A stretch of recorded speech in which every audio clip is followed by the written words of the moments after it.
Welcome to Pep Talks with Eric, where we shift gears from negative feedback loops and drive towards the life we truly want.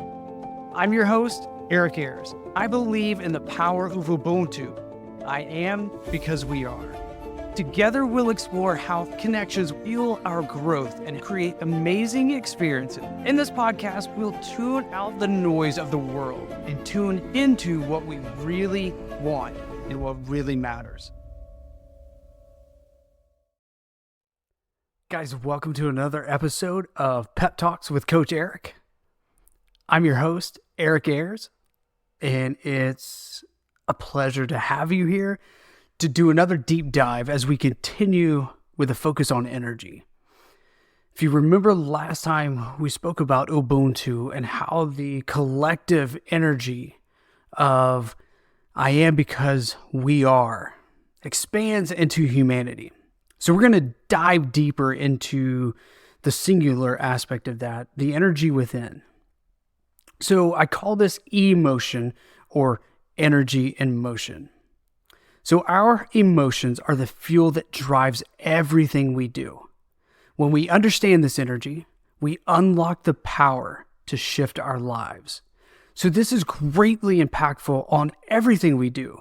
And it's 100% in alignment with mindfulness, the law of attraction, and creating life-serving habits, which is what we're all about, to create those positive feedback loops. Because our energy in motion, our emotion, drives us in the direction that we want to go, right?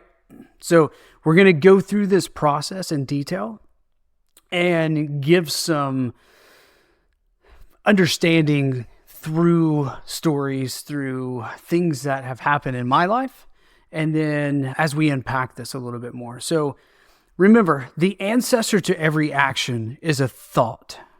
Ralph Waldo Emerson. The ancestor to every action is a thought. Everything begins with a thought. And every action, everything we do, every emotion began with a thought. So we're going to, again, understand how thoughts fuel these emotions. We're going to learn how to shift energy to attract desired outcomes. And then, of course, gain some tools to apply this in daily life. So, you ready to dive in? Emotion. All right? Energy and motion. You're going to hear me say this over and over and over because this is so profound. Once this concept and this understanding is ingrained in our minds, it becomes our guide, our compass, if you will, to move forward in life. So, every thought creates an emotional response, and that emotion drives our action. So ultimately, that's what happens every time a thought or a perceived sense comes in. If we see something, hear something, feel something, taste something, smell something, all of these come in as inputs. It's a thought. And then we interpret that into all kinds of different things, and then that leads our action. So for example, if we have a positive thought, so if we're thinking optimistically and we have a positive thought, it's going to lead to positive emotions, which ultimately is a positive action, thereby potentially giving us a positive result because we're going in that direction. And likewise, the opposite it works the same. So we have a perceived negative thought, if you will, and we're going to have a negative emotion to that, negative response. And then it's going to lead us into stagnation or undesired results. So remember, stagnation is the breeding ground for things that we don't want to grow. It's not where we want to be because stagnation is we're not doing anything. And we're all spiritual beings meant to expand. And that expansion is movement. So if we're stagnant, our bodies don't like that. Our minds don't like that.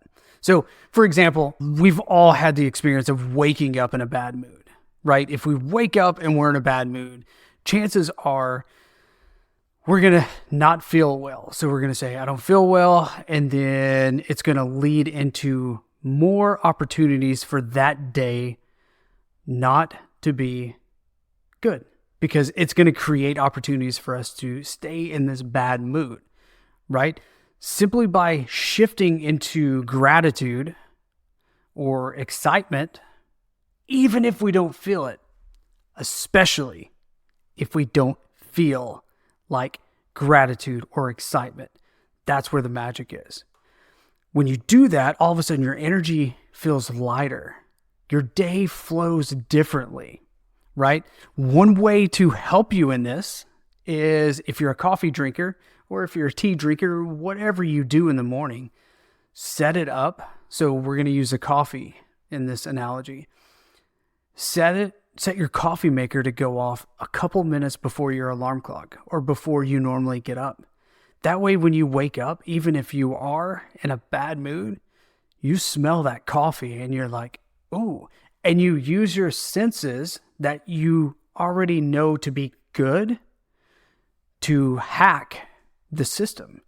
And it's a shortcut into shifting your day into the way you want it instead of the way that you woke up, right? So these little tiny aspects that we can shift and we can change, we have complete total control over this.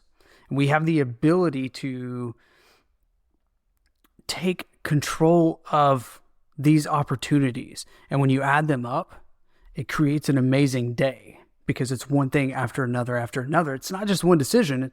It's a million decisions added up into something awesome. So another aspect to think about is we cannot create positive change while operating in negative or lower energy. So as Drew came on the show and showcased the power of our energy and the levels of our energy, we cannot physically create joy if we are in, let's say, guilt. The two energies cannot coexist, right? So in order for this to happen, we have to shift thought and we have to create an environment to where we can elevate our energy. And then we start going in that direction, and then we start elevating, all right? So how did I learn about energy?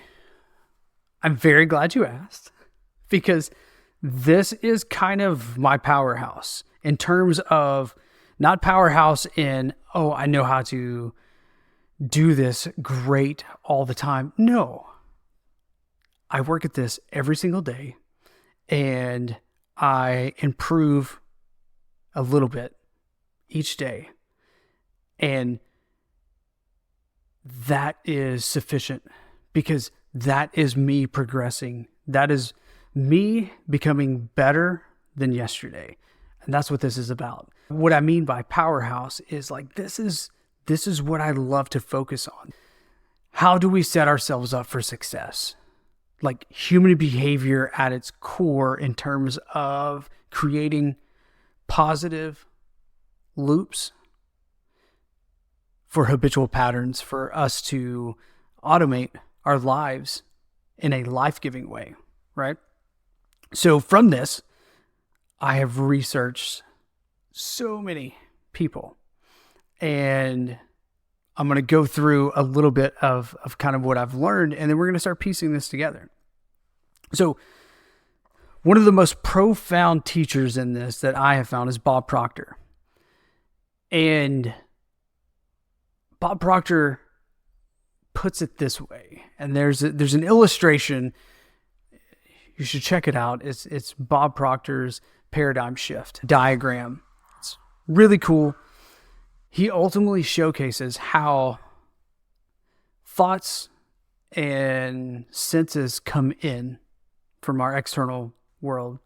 They drop down into our conscious mind, which is 5% of our total thinking. All right?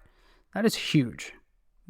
I mean, it's a small number, but it's a huge concept to understand that only 5% of our entire thinking is conscious, right? So we drop all of these in, and that conscious mind analyzes what's coming in. So let's take the coffee, for example. I wake up, I open my eyes, and I smell coffee. And all of a sudden, my analytical conscious mind says, that smells amazing. Cool. That's what's interpreted. That's what dropped into my subconscious. Subconscious is 95% of our thoughts. In other words, it is habitual in nature. And those habitual thoughts drive our automatic emotions and behaviors. Okay? So go with me on this journey here. Smell the coffee. Smells amazing. Oh, so good. And then it drops into my subconscious. And my subconscious creates the rest of the thinking. Because what's needed now? I need to get up. I need to go to the restroom. I need to turn my alarm off, first of all. I need to go in, grab a cup so I can pour this before I can start drinking it. How many of those steps do you think I actually think about in the morning? I don't have to anymore. It's habitual, right? And this is a positive, if you will, a positive feedback loop, because it's setting me up to decrease friction in my day. It's setting me up to start the day with something happy, something that I enjoy. But this can also be the opposite. We can wake up and we can be like, oh, I got to go do this today. And right when we do that, we've already judged this thought, interpreted it into something that we don't want, and we've dropped that into our subconscious, which then drives different emotions to create the external world of that interpreted thought. That's the power. We're still going to have the same experience in terms of our 3D world. Our physical reality is going to have the same process through that day. The difference is how we began our thought process on it and how we respond during that process. Okay? And this is a little deep, but this is huge. Because if you're going to work, you're still going to go to work. You're still going to do the same job. But how did you interpret it when you woke up that morning? Because if you were not wanting to go for whatever reason, and you were dragging yourself there, struggling, well, that's the energy in motion that's bringing you there. And it's going to continue until something else shifts out of that. And most of the time, it's gratitude or excitement. That's what gets you out, because gratitude has the ability to say, I'm safe and I'm freaking excited because a gift was given to me, right? And we all love receiving. So ultimately we receive something. So a little more on gratitude in a bit. Earl Nightingale, you become what you think about all day long. And this is profound. So he began this journey of teaching people. You become what you think about. And then Bob Proctor made it into something applicable, repeatable, that we can understand on a scientific level. Jake Ducey takes this into the law of attraction and explains that our thoughts are electric. For example, an EEG measures electrical activity. That's what it does. EEGs actually measure our thoughts because that's what's coming out of our mind is electrical activity. Emotions are magnetic.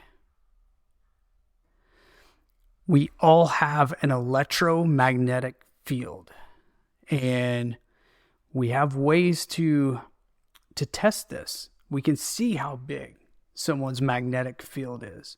We can test electrical activity coming from our brains through EEGs. Like, this is proven, but this is quantum physics at its core. Magnetism. The energy we emit attracts the energy we get. I'm going to repeat that. The energy we emit attracts the energy we get. So we don't get what we want, we get what we are. And what we are begins with our thoughts. Okay? So thoughts come in, close our eyes, and we're like, oh, I'm so happy and grateful now that I have this amazing job that allows me to fulfill my purpose in life. Oh, this is amazing. And you feel it. You're not only putting the thought out there, you're feeling it. And now you are inviting that to come back to you. So this is how the law of attraction works at a very basic core level. So if someone keeps saying, oh, I'm so overwhelmed, they're going to create more opportunities to be overwhelmed, because that's what they're searching. That's what they're seeking. That is the energy, their energy in motion. If someone says, I'm so grateful and I'm open to solutions, oh, this is huge in business because we're problem focused, right? But if I'm so grateful and open to solutions, I'm going to find a solution really quick, because I'm going to attract clarity. I'm going to attract calmness, and I'm going to attract the answers, solutions. So Wayne Dyer said, when you realize the power of your thoughts, you will become really conscious and really careful about the thoughts you think. And this is so true, because we have power over our thoughts, but they become habitual in nature because we go on autopilot 95% of the time. And it's okay by catching your thought and being like, wait a minute, no, I'm replacing it with this thought. Because think about it. How did that become a habit in the first place? Do you think you said it once and was like, oh, okay, this is a habit? No. It could have happened over years. So give yourself grace, give yourself time to catch these thoughts, and then to recreate the environment that you need for your energy to go in the motion that you're seeking. So how do we change these thoughts? Well, hopefully we've identified why it's so hard, because 95% of our thoughts are habitual in nature. And again, those habits created over many years, sometimes decades. It's consistency, right? That's how we create new neural pathways. So neurons that fire together, wire together. They have to fire in sequences in order to create this new neural network that we're creating, a new thought pattern, while it's just destructing and removing the old thought pattern. It takes time. It's uncomfortable. So how do we do it though? Like, how do we shift our emotion? Well, number one is awareness. Pay attention to the thoughts and language. Back to what Wayne Dyer said. When we truly understand the power of our words, which are coming from our thoughts, when we truly understand our thoughts and the power they have, we're really careful about what thoughts we think. So awareness, pay attention to thoughts and language, because our words are like the conduit from our thoughts. We have a thought and then we speak it into existence. That's how we do it. So ask yourself, is this my truth? Is this thought serving me? Okay? This is step one in identifying a shift, or in shifting your emotion. Shifting it in a new direction. Awareness. Pay attention to those thoughts and language. Ask yourself, is it my truth? Is this thought serving me? And if it's not, think it, let it go. Think a new thought. Step two, curiosity. So shift your perspective with questions. It is almost impossible to be angry at something if you're curious about it. Because if you're curious, you're trying to understand it. And here's the beauty of curiosity. And we know this as a kid, innately. This is ingrained in our DNA as a kid. When we're curious about something, there is zero judgment. And judgment is what got us here in the first place. So I don't know about you, but when I'm curious about something, that's when I can feel most aligned and my energy seems to flow in the direction that I want it to go.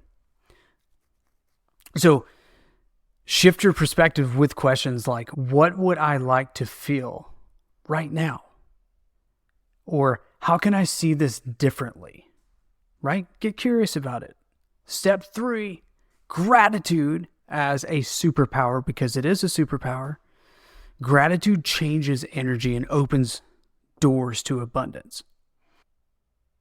And I have this concept of being gratitude. All right? Being gratitude is more than being grateful for something. Because yes, we can say, oh, I'm so grateful for the health that I have. But as our buddy Drew also introduced us to, when we say that, sometimes we say, I'm so grateful for the health that I have.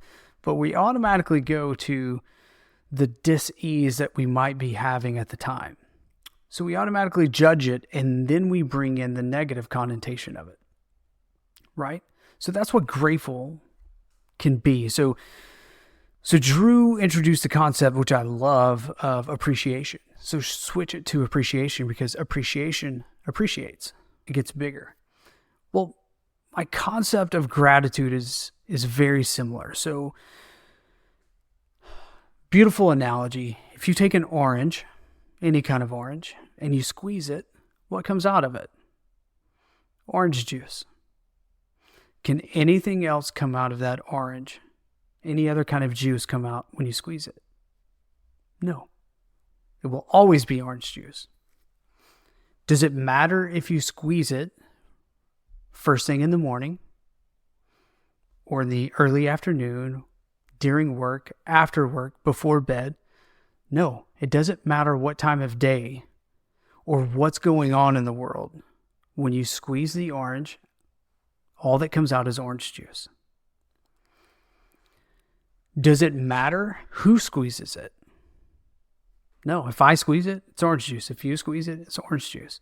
If the person who cut me off in traffic squeezes it, it's orange juice. If the person who is yelling at me because I'm taking too long at the grocery store to check out squeezes it, it's still orange juice. It doesn't matter. It's always going to be orange juice. Likewise, if we are gratitude, if we are appreciative and fully gratitude, that is all we can offer. When someone squeezes us, when they cut us off in traffic, when they yell at us in public, all that comes out is gratitude. Why? Because we're so happy and grateful for opportunities that bring us into closer alignment with who we are. Opportunities to practice, opportunities to live the Ubuntu mentality, the Ubuntu concept of this plural humanity. And one more huge fact about gratitude. It's the only emotion that has a future signature. Meaning, if you close your eyes and you softly go into meditation, breathe, focus on breath, and then you envision what you want, and you become gratitude for what you are seeing, and you feel that gratitude, your body has no idea that that has not been given to you yet. And that shifts everything, because your energy and motion now is working towards that goal, while at the same time pulling that goal towards you. So gratitude is huge. It's amazing.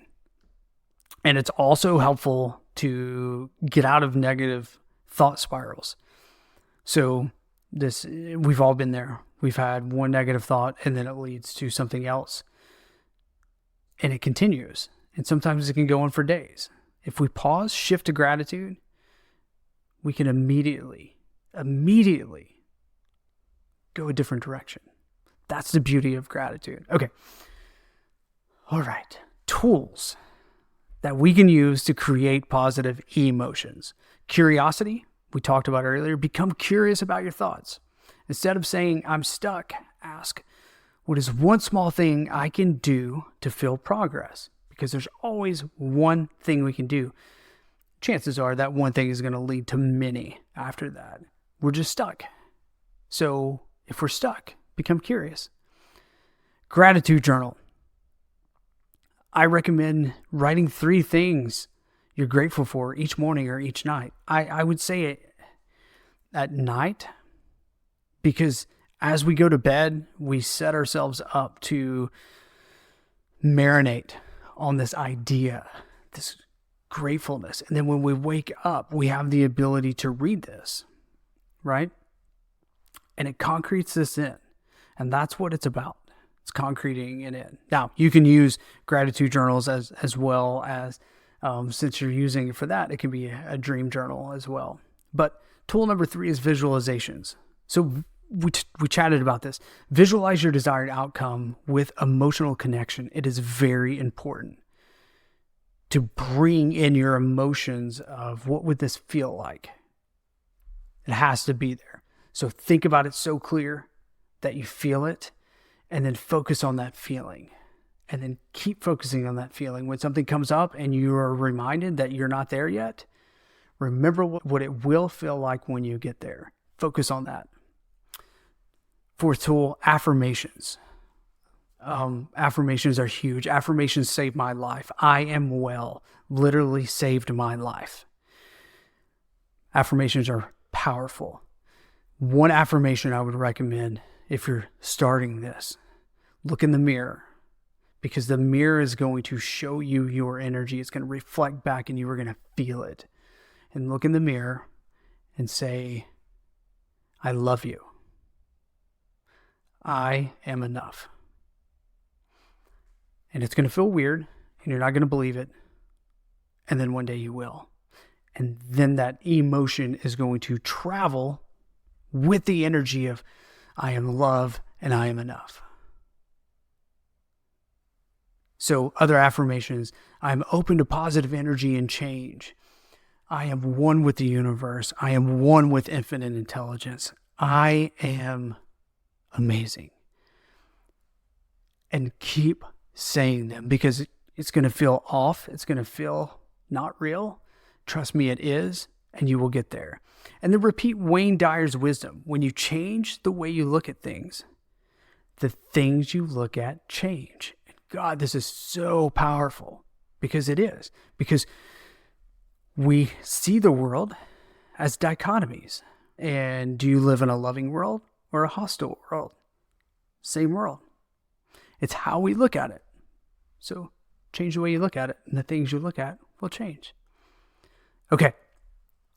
So tons of information. I get it. Emotion it's my jam. This energy in motion is the driving force behind our lives. By shifting our thoughts, we create energy that aligns with the life we want. So I'm going to ask you, what is fueling your motion today? Is it energy that serves you, or is it holding you back? So this week, we're going to have some fun work. I don't like homework. It's fun work. Practice curiosity. Ask yourself, what would I like to feel? Because chances are, if we're in situations that we don't want to be in, or we continually show up in these situations, we don't like that feeling. So what would I like to feel? And begin fueling your life with positive emotions. If you've liked this, if you want more content like this, please like and subscribe to the podcast, because it helps us bring more of this to you and the world. Check out some of the posts on social media. Follow me on social media, LinkedIn. This is where you're going to find me most. Also on Facebook. I know I'm journeying into other social platforms, but for now, that's where we are. And send me an email. Ask me questions. I love answering questions. I love deep diving into this. I have a favor to ask of you. When you go on social media, I want you to answer this question and engage the audience, engage others.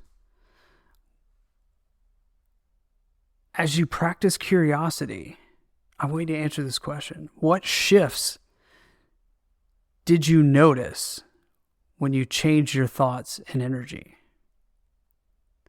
When you changed this curiosity? Or when you said an affirmation, what shifts did you notice? And leave it at that. And then ask someone else. Let's expand this idea into the world. All right. So this is the beginning of what I like to call from gratitude to greatness, because this is ultimately my story. This is where I began. This is the energy idea that opened me to a new world. And each time you and I are here in this platform, we're going to keep diving into this and working through this, and know that I'm here for you, and know that we're here together. I am because we are. And we are because I am. It's cyclical and it's amazing. So next time we're going to do a deeper dive into gratitude and the power to transform your life. All right. I want to thank you so much for joining me. Please reach out. Please connect. And let's have amazing conversations. And let's change the world one conversation at a time. So cheers to becoming our best selves, one thought at a time. I will see you next time. Until then, be well, be loved. Thank you for joining me on Pep Talks with Eric, where together we shift our focus, embrace connection, and drive towards a more fulfilling life. Remember, it's not just about where you're headed, but how you choose to travel along the way. As you continue your journey, know that you have the power to change lanes and focus on the path that leads to positivity, purpose, and connection. Let's stay connected and continue empowering your journey one commute at a time. Thanks again for tuning in, and I'll see you next time. And until then, be well, be loved.